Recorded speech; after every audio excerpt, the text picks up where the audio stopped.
Good evening, you're now with me, Handigui, for TVS Nightline, and here are the headlines for tonight. Sarawak's green energy initiatives are drawing global recognition, with Italy reaffirming its support for the state's ambitious sustainability efforts. 3 men were remanded in connection with the murder of a 22-year-old man in Jalan Sungai Tapang on Sunday. On global affairs, US President Joe Biden pardoned his son despite earlier pledging not to intervene, citing politically motivated prosecution.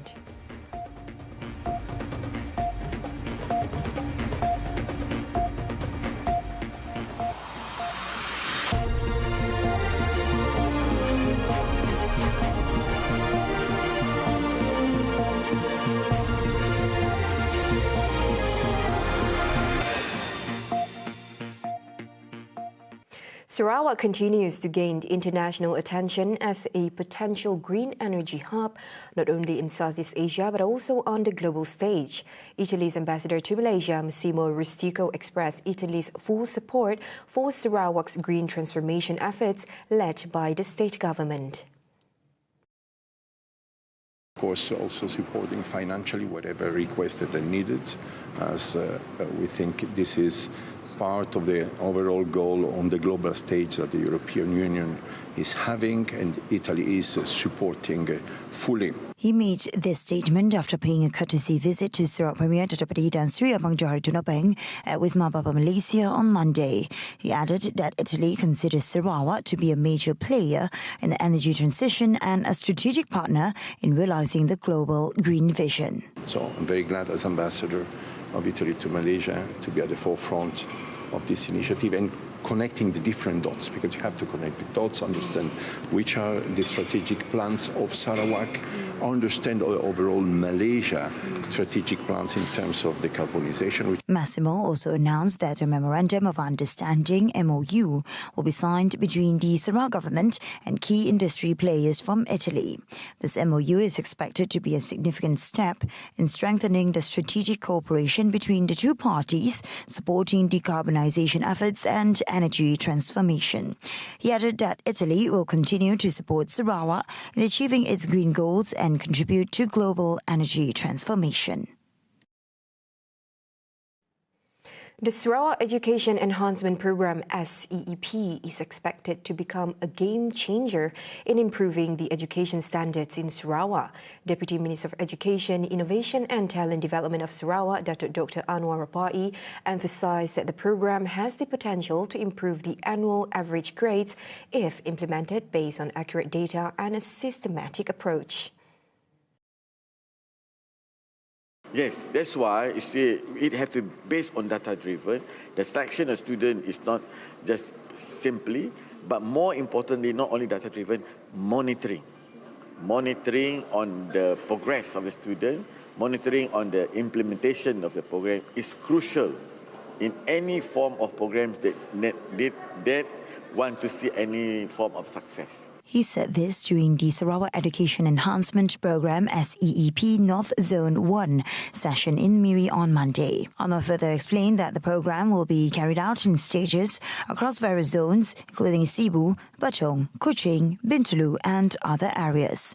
He expressed hopes that teachers will fully support the program to achieve its holistic and accurate implementation. CBA Global Holdings, a Malaysian firm, has entered into a Memorandum of Understanding MOU with Tojoy Enterprise Services Group today.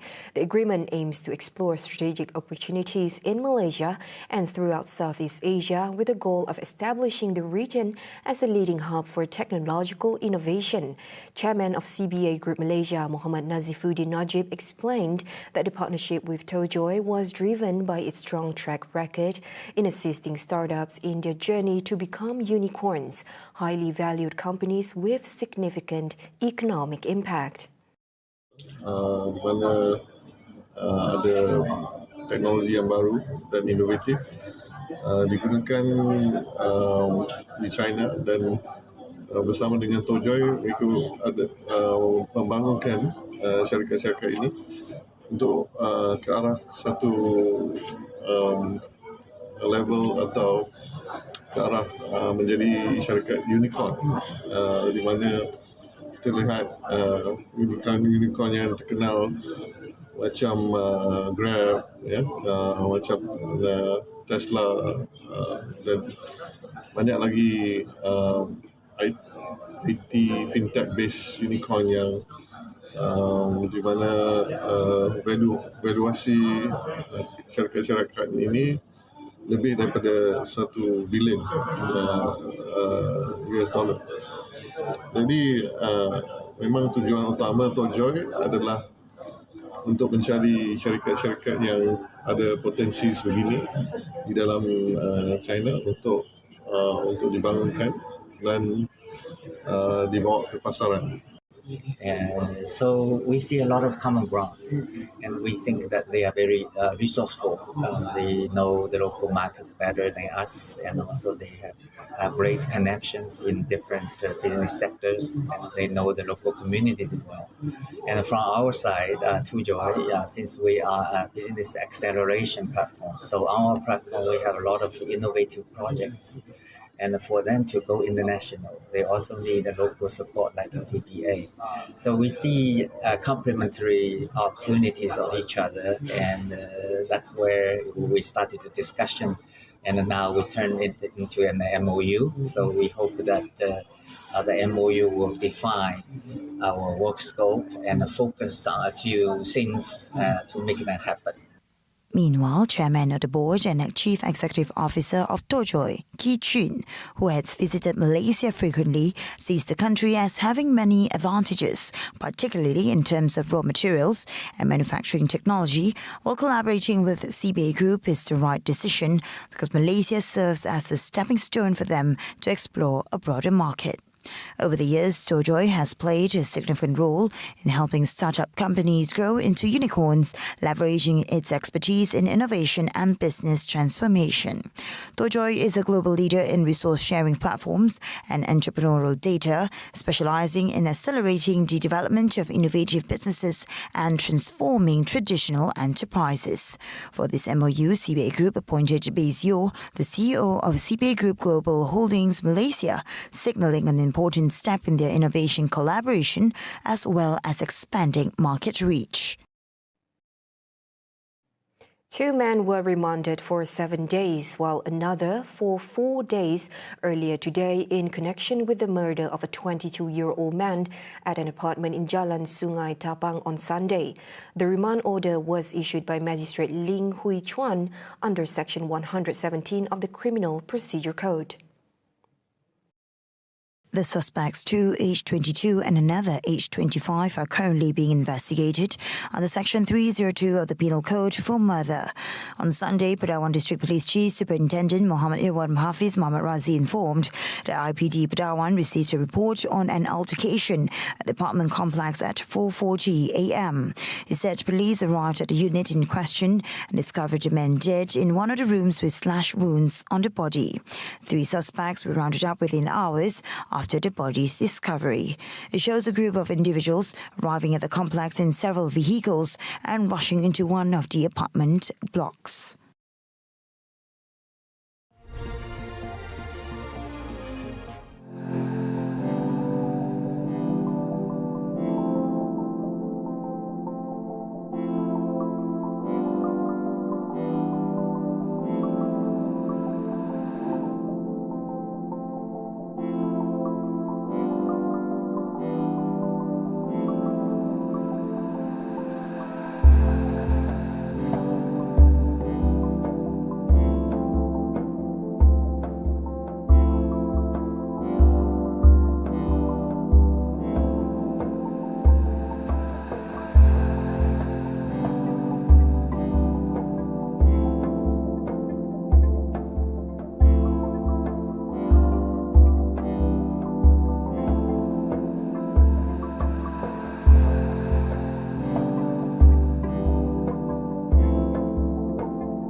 Hello there and welcome back. Now, Prime Minister Datuk Seri Anwar Ibrahim has reaffirmed the country's full support for Timor-Leste's membership as a permanent ASEAN member. He expressed hopes that Timor-Leste would officially join ASEAN by next year when Malaysia assumes the ASEAN chairmanship. And we'll do whatever is necessary to assist Timor-Leste so that that process can be further facilitated and accelerated. Timor-Leste is awaiting consensus from ASEAN members to complete its membership process. It has been an ASEAN observer since 2005 and officially applied for membership on March 4, 2011. At the 40th and 41st ASEAN Summit in Phnom Penh, Cambodia in 2022, ASEAN leaders unanimously agreed to welcome Timor-Leste as the 11th member. Meanwhile, Sanana Guzman, Timor-Leste's prominent figure, expressed gratitude for Malaysia's commitment to supporting the nation's ASEAN membership, particularly as Malaysia prepares to chair the regional bloc next year.